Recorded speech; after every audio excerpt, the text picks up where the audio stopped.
KSRTC ഡ്രൈവറായിരുന്ന യദുവിന്റെ ജോലി തെറിപ്പിച്ച mayor Arya രാജേന്ദ്രന്റെയും ഭർത്താവ് സച്ചിൻ ദേവ് പ്രവൃത്തികൾക്ക് തിരിച്ചടി കിട്ടിത്തുടങ്ങി. ഇരുവരെയും കേസിൽ പ്രതിയാക്കാൻ കോടതി നിർദ്ദേശിച്ചതോടെയാണ് അധികാരം പോയ ആര്യയുടെ നില പരുങ്ങലിലായിരിക്കുന്നത്. നഗരസഭയിലെ മൃഗീയ തോൽവിക്കു കാരണവും ആര്യ രാജേന്ദ്രന്റെ ധാർഷ്ട്യം നിറഞ്ഞ പെരുമാറ്റമാണെന്ന് CPM ജില്ലാ കമ്മിറ്റിയിലും മുൻ മേയർ VK പ്രശാന്ത് MLA അടക്കമുള്ളവര് ശക്തമായി പ്രതികരിച്ചിരുന്നു.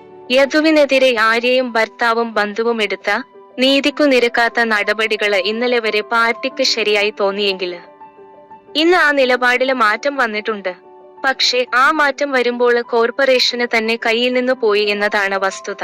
KSRTC ബസ് നടുറോഡില് തടഞ്ഞു നിർത്തിയതും മേയറുടെ വാഹനം ബസിനു കുറുകെ സീബ്ര ലൈനില് നിർത്തിയതും കൃത്യനിർവഹണം തടസ്സപ്പെടുത്തിയതും യാത്രക്കാരെ വഴിയിൽ ഇറക്കിയതുമെല്ലാം നിയമവിരുദ്ധവും മാനുഷികതയില്ലാത്ത നടപടിയുമായിരുന്നു.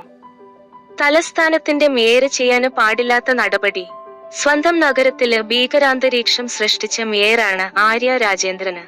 അത് അവരുടെ അധികാര ദുർവിനിയോഗം തന്നെയാണെന്ന് മനസ്സിലാക്കാന് സെക്രട്ടേറിയറ്റിന്റെ പടിവരെയൊന്നും പോകേണ്ടതില്ല.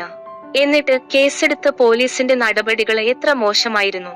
ഒടുവില് കോടതിയാണ് കേസിൽ ഇടപെട്ട് ആര്യ രാജേന്ദ്രനെയും സച്ചിന് ദേവിനെയും പ്രതിയാക്കാന് നിർദ്ദേശിച്ചത്. എന്തുകൊണ്ടാണ് പോലീസിന് ഈ രണ്ടുപേരും പ്രതിയില്ലാതായത്? അതാണ് രാഷ്ട്രീയം, അതാണ് അധികാരം, അതാണ് നിയമവിരുദ്ധത. ഇതെല്ലാം ചേർന്നാണ് യദുവിന്റെ കേസിൽ ആര്യ രാജേന്ദ്രന് രക്ഷപ്പെടാന് ശ്രമിച്ചത്. കേസിൽ ആര്യ രാജേന്ദ്രന്റെ ഭാഗത്ത് ന്യായമുണ്ടോ എന്നത് സ്വാഭാവികമായും ചിന്തിക്കാവുന്നതേയുള്ളൂ. എന്നിട്ടും അവർക്ക് വേണ്ടി നേതാക്കള് പലരും, പ്രത്യേകിച്ച് DYFI നേതാക്കള് കള്ളം പറയേണ്ട സ്ഥിതിയുണ്ടായി. KSRTC ഡ്രൈവര് യദുവിന്റെ രാഷ്ട്രീയം ചികഞ്ഞാണ് അവര് പോയത്.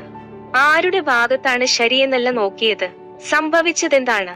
യദുവിനെ KSRTCയിൽ നിന്നും പറഞ്ഞുവിട്ടു. അതായത് താത്കാലിക ജോലിയിൽ നിന്നും നീക്കി. 715 പൂരയുടെ ദിവസ വേതനത്തിനായിരുന്നു ജോലി.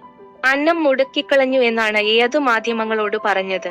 അതേസമയം നഗരസഭയില് BJP അധികാരത്തില് വന്നാല് മേയറുടെ ഡ്രൈവറാകാന് അവസരം നൽകിയാല് പോകുമോ എന്നും മാധ്യമങ്ങള് ചോദിച്ചിരുന്നു. അങ്ങനെ ആരും വിളിച്ചിട്ടില്ല എന്നാണ് യദുവിന്റെ മറുപടി. അഥവാ വിളിച്ചാല് പോകുന്നതിന് തയ്യാറാണ്. അവര് വിളിക്കട്ടെ. പക്ഷേ കാലങ്ങളായി രാഷ്ട്രീയ പ്രവർത്തനം നടത്തുന്നവരാണവര്.